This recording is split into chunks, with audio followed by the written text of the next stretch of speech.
Antes de tener un nombre, antes de ser noticia, el miedo ya existía. En comunidades rurales de América Latina, desde finales del siglo XX, los campesinos hablaban de animales encontrados sin vida, sin sangre, sin explicación. Nadie sabía qué era, pero todos sabían que no era normal. En el verano de 1995, en Puerto Rico, algo rompió la rutina. Cabras y gallinas aparecieron muertas, sin señales de lucha, sin rastros de depredadores conocidos. Solo 2 pequeñas perforaciones en el cuello y una ausencia total de sangre. En Canóvanas, los rumores se transformaron en pánico. Los vecinos comenzaron a vigilar de noche. El silencio dejó de ser calma y se convirtió en amenaza. El miedo dejó de ser un susurro y se volvió una palabra compartida. Entonces apareció un nombre: Chupacabras. Simple, brutal, imposible de olvidar. Con ese nombre, la criatura dejó los corrales y entró en la mente colectiva. Una testigo afirmó haber visto algo. Una figura bípedo, ojos rojos, piel grisácea, espinas recorriendo su espalda. No ladraba, no rugía, observaba. Para algunos era exageración, para otros, la primera prueba de que algo nuevo había nacido. Los años 90 estaban marcados por el miedo a lo desconocido.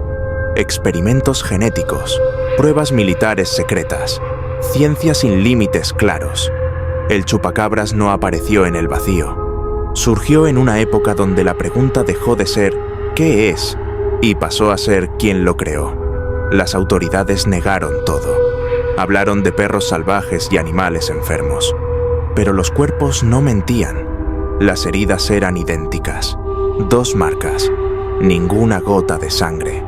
Y la explicación oficial no calmó a nadie. El miedo se expandió, de Puerto Rico a República Dominicana, de Centroamérica a México. Cada país adaptó la historia, pero el patrón se repitió. El chupacabras dejó de ser local y se convirtió en leyenda continental. Con cada nuevo testimonio, la criatura cambió de forma. A veces reptil, a veces canino, a veces casi humano. No tenía forma fija porque se alimentaba del miedo de quien lo observaba. No era solo un ser, era un reflejo. En Canóvanas, una noche sin luna, selló el terror. La comunidad dejó de dormir. Los niños preguntaban, los adultos callaban. El miedo había ganado algo más que sangre. Había ganado control. El chupacabras ya tenía nombre, testigos y territorio, pero no tenía origen claro. ¿Animal desconocido? ¿Experimento fallido? ¿O algo que siempre estuvo ahí, esperando ser visto? Y mientras América Latina miraba al cielo y a la ciencia en busca de respuestas, algo se movía en la oscuridad. Lo que nació como rumor ya no pudo detenerse. A finales de 1995, el nombre chupacabras viajaba más rápido que cualquier barco. Saltaba de isla en isla, de noticiero en noticiero.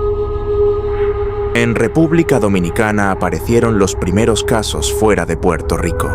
Mismas marcas, mismos cuerpos intactos. Para los pobladores no había duda. La criatura había aprendido a viajar. La televisión amplificó el miedo. Testimonios, teorías, exageraciones. Cuanto más se hablaba del chupacabras, más real parecía. En 1996, los reportes llegaron a México. El miedo cruzó fronteras sin pasaporte. En el campo mexicano, el chupacabras se transformó en presagio. Algo que anunciaba tiempos difíciles. Algo que no pertenecía a la naturaleza conocida. Las descripciones se contradijeron. Perro sin pelo, figura erguida, criatura deformada. El miedo era el único elemento constante. La ciencia intentó responder.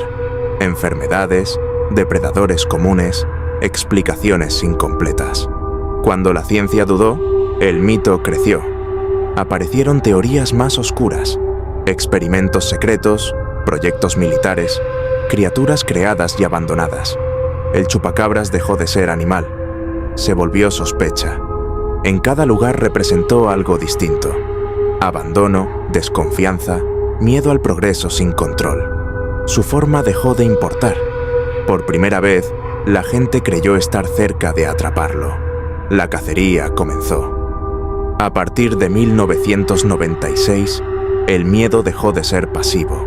Las comunidades se organizaron. El chupacabras dejó de ser solo leyenda. Se volvió presa. Sin apoyo oficial, los pueblos crearon sus propias patrullas. No buscaban ciencia, buscaban respuestas. Entonces apareció un cuerpo extraño, sin pelo, piel grisácea, ojos hundidos. La imagen recorrió el país antes que cualquier análisis. La televisión habló de la primera prueba. La ciencia respondió tarde y sin consenso. La duda ganó otra vez. Para los campesinos, la explicación racional no alcanzó. Si no era el chupacabras, entonces, ¿qué los estaba cazando? Aparecieron más cuerpos. Algunos resultaron ser animales comunes enfermos. Pero el patrón persistía. El mito se fragmentó. Ya no hubo un solo chupacabras. Hubo muchos. Uno para cada historia. Y así se volvió imposible de matar. El miedo comenzó a cambiar la vida rural. Economías rotas. Migración. Silencio. Mientras más intentaron atraparlo, más fuerte se volvió su imagen. El monstruo dejó de necesitar ataques. Vivía en la cultura.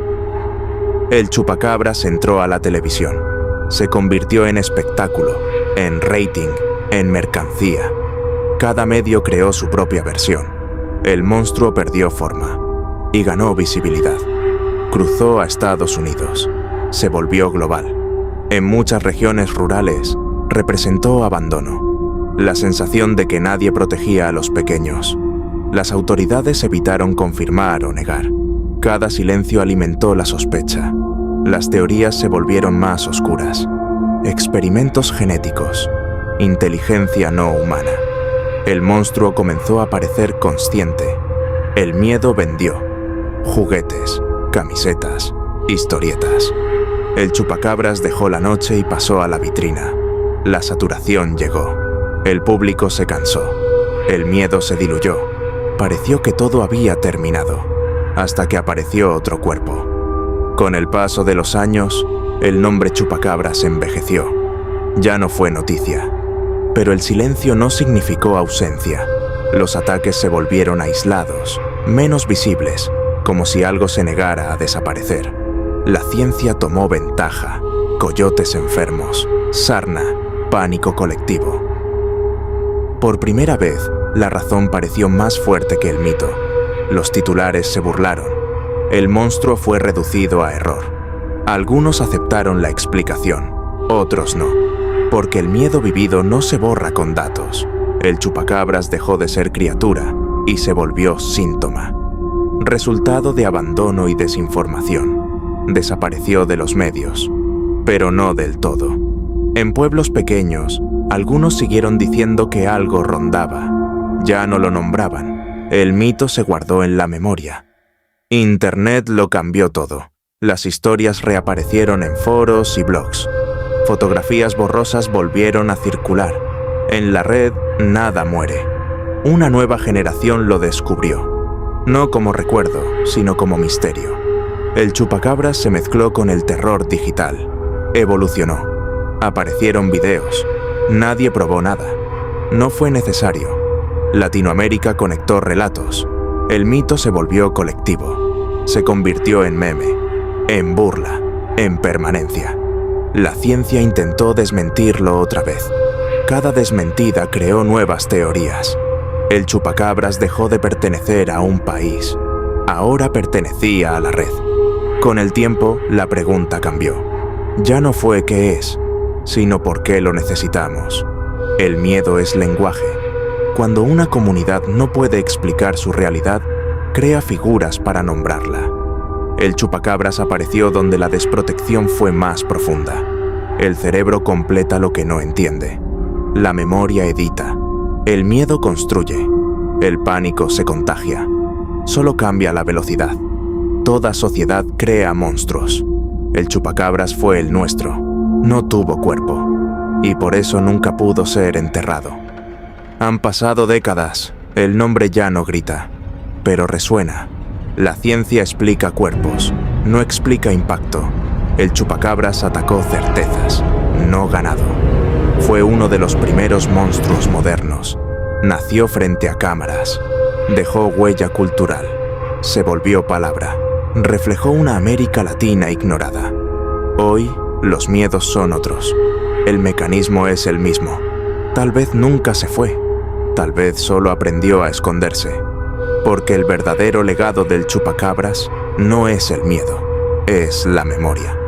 Y cuando cae la noche, cuando el silencio es demasiado profundo, todavía hay quienes piensan el mismo nombre.